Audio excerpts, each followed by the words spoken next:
Hello! Today I'm returning to the Tekken series with a look at the emergent protagonist and foil to the Mishima clan, Jin Kazama.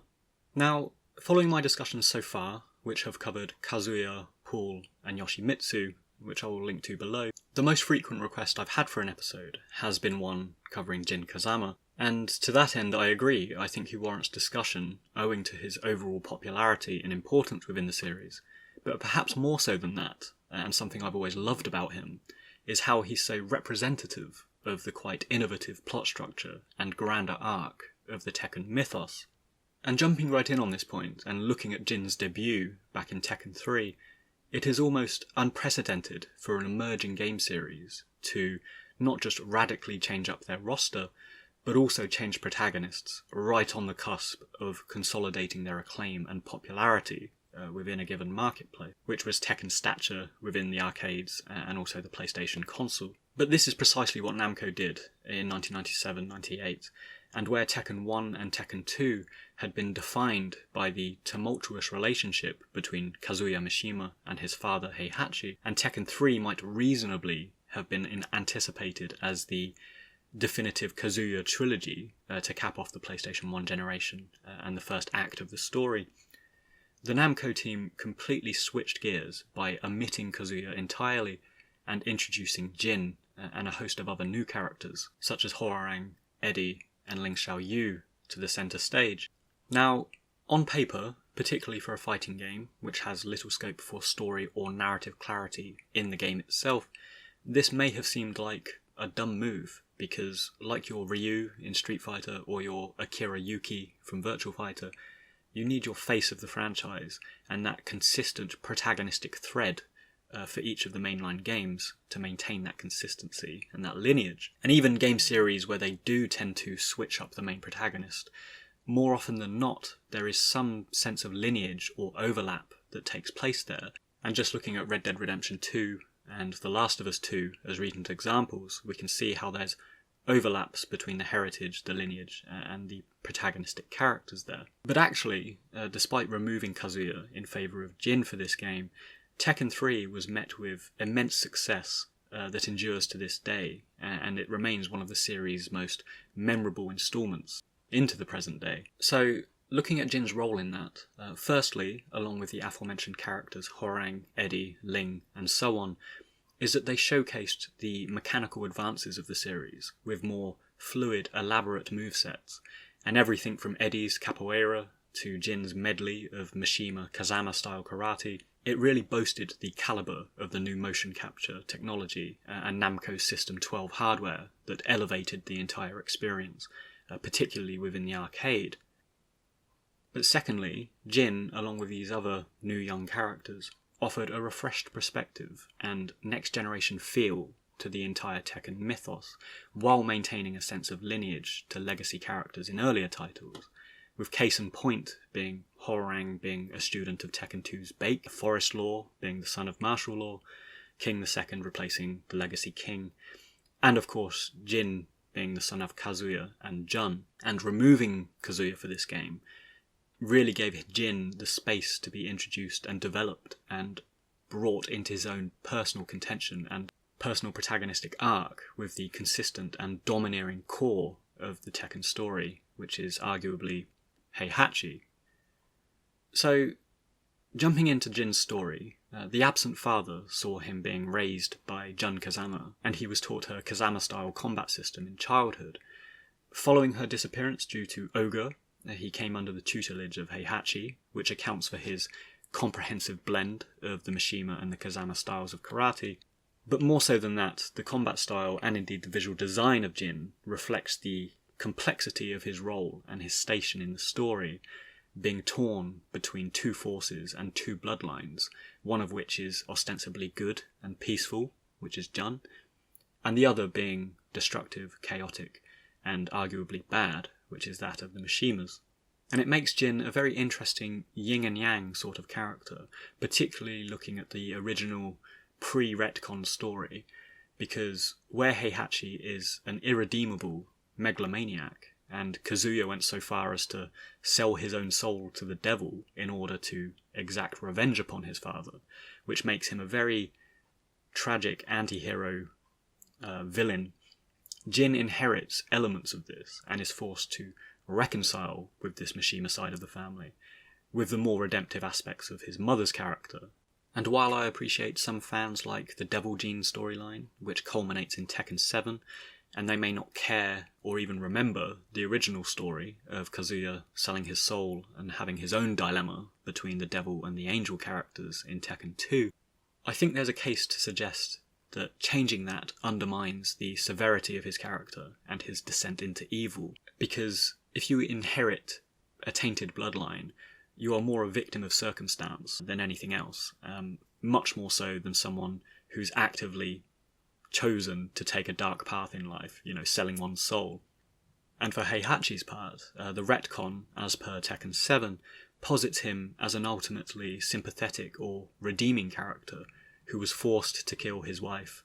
So with Jin's forefathers now being potentially victims, looked at a certain way, Jin's dilemma is arguably diluted, and at its core, it's more to do with him reconciling with a genetic tainted bloodline, rather than contending irredeemably evil family members. However, looking at the original story, where Kazuya is so messed up and so consumed by revenge that he's consciously said, "The devil can have me if I can kill my father," and Heihachi in turn is consumed by a vindictive need for power through his Zaibotsu, it makes Jin much more interesting because it's the Mishimas themselves, the individuals, rather than the bloodline, that are the true centre of his dilemma, and he's thus torn between the Mishima darkness and the Kazama light, which is really interesting, as I've mentioned. And an interesting point on this, and it's been discussed on the channel before, is that the closing moments of Tekken 3, the introduction, where an ominous scar forms on Jin's arm, giving him that distinctive tattoo before this purple force kind of emerges out of him and disappears into the sky. That's a very interesting moment, because while some people have argued that maybe this is Ogre in spirit form, it's actually much more aesthetically similar and much more likely to be the devil character from Tekken 2. And if we follow the events of Tekken the Motion Picture, the anime, and Kazuya's Tekken 2 ending, we know that he overcomes the devil character, which externalizes, it emerges out of him. And in this Tekken 3 intro, it subsequently tries to seek out and inhabit Jin instead. And this partial attack causes Jin to adopt the devil power, which is seen in the end of Tekken 3, which again was later kind of switched up and it became the genetic bloodline thing, rather than the external force kind of giving him these powers. So, moving on to Tekken 4, Jin by now is centre stage as an anti-hero. The previous game saw Heihachi's betrayal of him, and he's now resolved to avenge himself with both father and grandfather, and so it creates an interesting lineage and Mishima triumvirate between these three that endures over the next few games. And while yes, there is some valid criticism around the additional Mishimas that were introduced around these guys, such as Jinpachi and Lars, although I do think Jinpachi was quite interesting in how his endings showed different sides to the Mishima family, I think the core narrative of Jin's emergence as a hero, as someone who's battling and ultimately successfully detaching himself from his Mishima heritage and the devil curse, it was delivered quite well, with the exception of the more convoluted plot elements, particularly in Tekken 6, with Jin pretending to be a villain and all that Azazel stuff, which I think really diluted the Mishima arc quite significantly. And looking to Tekken 7, I think they rightly dialed down on the Jin story and focused much more on the legacy feud between Kazuya and Heihachi, which was great because it naturally needed to conclude at some point. I think they did it very tastefully. It was a great ending, and naturally this paves the way for a showdown between Jin and his allies, Li Chaolan and Lars, with what we can assume will become the central villain for Tekken 8 and future installments, which is now Kazuya Mishima. So that's the core arc of Jin so far, and while it was a gamble to introduce him a little later in the series, in Tekken 3, I think it really paid off. It was a great debut, a great game to sort of launch his story from. And much like Kazuya and Paul Phoenix before him, Jin was also given these micro-feuds and these little side stories to bond and emote with other emerging characters around the core Mishima story.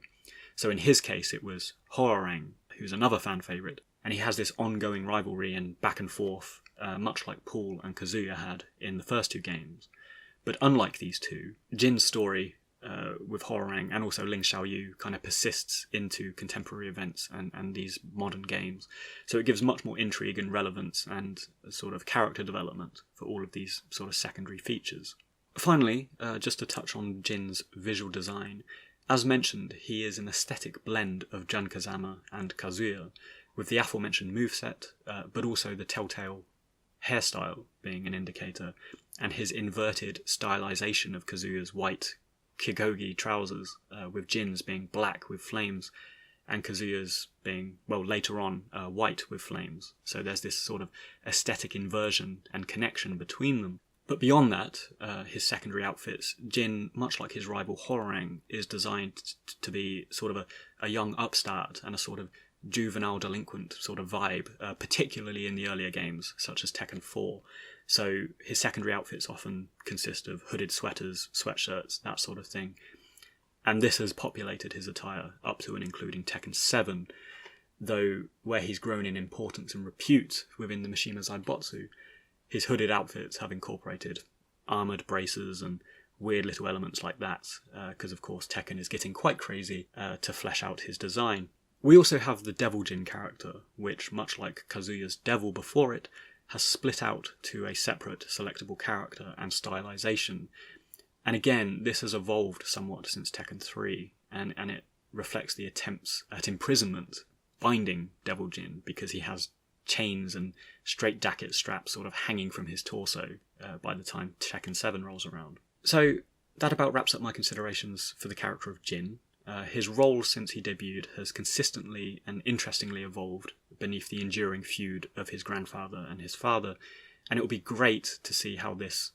continues as the series progresses and Heihachi is now, for all intents and purposes, dead. So Tekken 8 is going to be an interesting one, story-wise, and whether it will rein back in and become more focused on the elemental Mishima feud between Kazuya and Jin, rather than the grand supernatural beasts and political conglomerate businesses and stuff like that, and private armies that have persisted and arguably bloated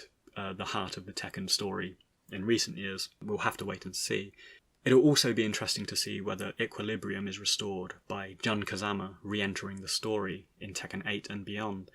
And while the Tekken animated series is clearly being set up as an origin story for Jin to some degree,